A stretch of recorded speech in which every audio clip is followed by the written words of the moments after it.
अब लोगों की मन में सवाल उठने लगा है कि क्या चंद्रयान 3 जाग चुका है, क्योंकि हमारे इसरो के वैज्ञानिकों ने 2 सितंबर के दिन इसके प्रज्ञान रोवर को और 4 सितंबर के दिन विक्रम लैंडर को गहरी नींद में सुला दिया था। इसरो के वैज्ञानिकों ने बताया था कि 22 सितंबर के दिन चंद्रयान 3 का विक्रम लैंडर और प्रज्ञान रोवर जागेगा और चांद पर अपने एक्सपेरिमेंट करेगा। लेकिन जैसा कि आप सभी को मालूम होगा कि 22 सितंबर आ चुका है और लोगों के जहन में सवाल उठ रहा है कि क्या विक्रम लैंडर जाग चुका है और चंद्रयान 3 जागने के बाद चांद पर क्या करेगा। इस सवाल का जवाब जानने के लिए वीडियो के अंत तक अवश्य बने रहे। इसरो के वैज्ञानिकों ने चंद्रयान 3 के विक्रम लैंडर और प्रज्ञान रोवर को इस तरीके से पार्क किया था कि जैसे चांद पर सुबह हो और सूरज की किरण चांद की धरती पर पड़े तो प्रज्ञान रोवर और विक्रम लैंडर के सोलर पैनल पर रोशनी पड़ सके, जिससे कि दोबारा चार्ज हो जाए और फिर से अपने एक्सपेरिमेंट को पूरा करें। चांद के दक्षिणी ध्रुव पर 4 सितंबर के दिन रात होना शुरू हो गई थी। जैसा कि आपको मालूम होगा कि चांद पर पृथ्वी के 14 दिन के बराबर एक रात और एक दिन होता है। चांद पर रात 14 दिनों तक होने के कारण चांद की धरती का तापमान काफी ज्यादा घट जाता है, यानी कि रात के समय चांद का तापमान लगभग -250 डिग्री सेल्सियस तक पहुंच जाता है और -250 डिग्री सेल्सियस तापमान के कड़ाके की ठंड में किसी भी इलेक्ट्रिक इंस्ट्रूमेंट का काम कर पाना संभव नहीं है। इसलिए इसरो के वैज्ञानिकों ने विक्रम लैंडर और प्रज्ञान रोवर को स्लीप मोड में डाल दिया था। चांद की कड़कती ठंड से बचने के लिए विक्रम लैंडर और प्रज्ञान रोवर को काफी ज्यादा इंसुलेटर जैसे पदार्थ का इस्तेमाल करके बनाया गया था, जिससे कि चांद पर पड़ने वाली कड़ाके की ठंड से चंद्रयान 3 के विक्रम लैंडर और प्रज्ञान रोवर पर ज्यादा असर न पड़े और वह सुरक्षित बने रहे, ताकि दोबारा से जब चांद पर सुबह हो तो ये दोबारा से काम कर सकें। विक्रम लैंडर और प्रज्ञान रोवर की बैटरी को चार्ज होने में कम से कम 3 दिन का समय लगता है। आप सोच रहे होंगे कि 22 सितंबर के दिन चांद पर सूरज उगा है तो लगभग 25 सितंबर तक उसकी बैटरी फुल चार्ज हो जाएगी और उसके बाद ही यह अपनी गहरी नींद से जागेंगे। लेकिन ऐसा बिल्कुल भी नहीं है।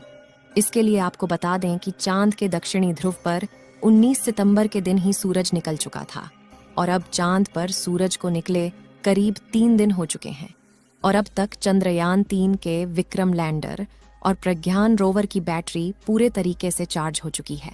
विक्रम लैंडर और प्रज्ञान रोवर की बैटरी चार्ज होने के बाद बारी आती है वैज्ञानिकों को विक्रम लैंडर तक रेडियो सिग्नल भेजने की। विक्रम लैंडर को स्लीप मोड में डालने से पहले इसरो के वैज्ञानिकों ने पहले प्रज्ञान रोवर को स्लीप मोड में डाला था, क्योंकि जब इसरो चंद्रयान 3 से संपर्क करता है तो सबसे पहले वह चांद के ऑर्बिट में घूम रहे चंद्रयान 2 के ऑर्बिटर को सिग्नल भेजते हैं। उसके बाद ऑर्बिटर धरती से सिग्नल को रिसीव करके विक्रम लैंडर के पास भेजता है। ऐसे में विक्रम लैंडर को पहले बंद नहीं किया जा सकता था, इसलिए प्रज्ञान रोवर को स्लीप मोड में डालने के बाद विक्रम लैंडर के सारे आउटपुट सिग्नल को बंद कर दिया गया था, लेकिन उसके रिसीवर को चालू रखा गया था, जिससे जब चांद पर सुबह हो और उसकी बैटरी पूरी तरीके से चार्ज हो जाए तो जब वैज्ञानिकों के द्वारा रेडियो सिग्नल भेजा जाए, उसके बाद धरती से भेजे गए रेडियो सिग्नल को रिसीव करके जाग जाए और उसके बाद प्रज्ञान रोवर को भी जगा दे। चंद्रयान 3 चांद पर ढेर सारे तत्वों की खोज तो कर ली थी, जिसमें oxygen, sulphur, manganese, titanium, chlorine और आयरन जैसे अन्य तत्व शामिल थे। प्रज्ञान रोवर ने चांद पर लेजर डिटेक्शन के द्वारा ऑक्सीजन की खोज तो कर ली थी, लेकिन हाइड्रोजन की खोज कर पाना बाकी था। जैसा कि आपको मालूम होगा कि पानी हाइड्रोजन और ऑक्सीजन से मिलकर बना होता है। अगर चांद की धरती पर हाइड्रोजन की खोज हो जाती है तो चांद पर पानी पाए जाने की पुष्टि की जा सकती है। हमारे चंद्रयान 3 का प्रमुख मकसद चांद पर सॉफ्ट लैंडिंग करके पानी की खोज करना था। आज के दिन वैज्ञानिकों के द्वारा विक्रम लैंडर के पास रेडियो सिग्नल को भेजा जाएगा, क्योंकि अब चंद्रयान 3 के विक्रम लैंडर की बैटरी पूरी तरह से चार्ज हो चुकी है और चांद पर सूरज को निकले लगभग 3 दिन हो चुके हैं। वैज्ञानिक विक्रम लैंडर को जगाने के लिए सही मौके का इंतजार कर रहे हैं। जिससे कि विक्रम लैंडर का टेम्परेचर भी सही सलामत हो जाए।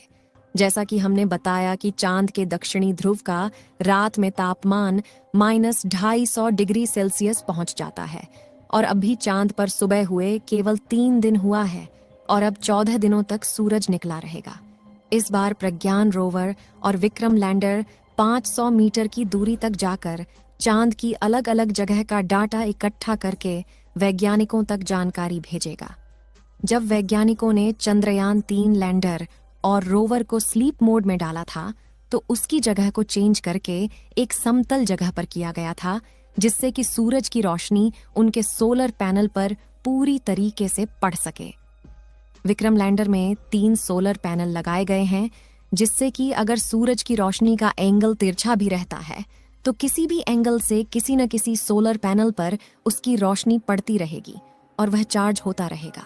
लेकिन प्रज्ञान रोवर में केवल एक ही सोलर पैनल का इस्तेमाल किया गया है, जिससे उसकी दिशा को सही रखना काफी ज्यादा जरूरी होता है। जब प्रज्ञान रोवर एक्सपेरिमेंट करता है तो इसका विशेष ध्यान रखा जाता है कि जिस एंगल से सूरज की रोशनी आ रही हो, प्रज्ञान रोवर का सोलर पैनल उसी एंगल में सूरज की दिशा में रहे, जिससे कि लगातार उसकी बैटरी चार्ज होती रहे।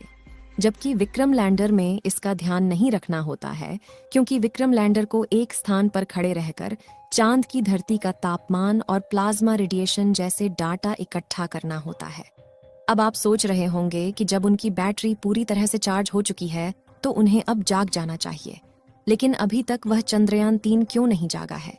इसके लिए आपको बता दें कि आज के दिन चंद्रयान-3 को जगाने के लिए वैज्ञानिकों के द्वारा कमांड दी जाएगी, लेकिन अभी तक कोई भी सिग्नल नहीं भेजा गया है, इसलिए अभी भी चंद्रयान-3 का विक्रम सो रहा है।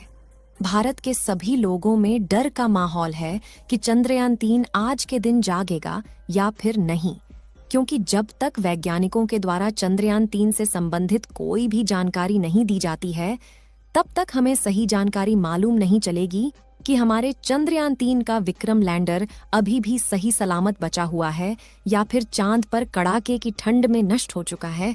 जैसा कि आपको मालूम होगा कि 22 सितंबर का दिन बीता जा रहा है और अभी तक चंद्रयान-3 के बारे में कोई भी जानकारी नहीं मिली है। चंद्रयान-3 के दोबारा से जागने के लिए इस समय आपकी काफी ज्यादा दुआओं की जरूरत है, इसलिए कमेंट बॉक्स में चंद्रयान-3 के जागने की दुआएं करते रहे।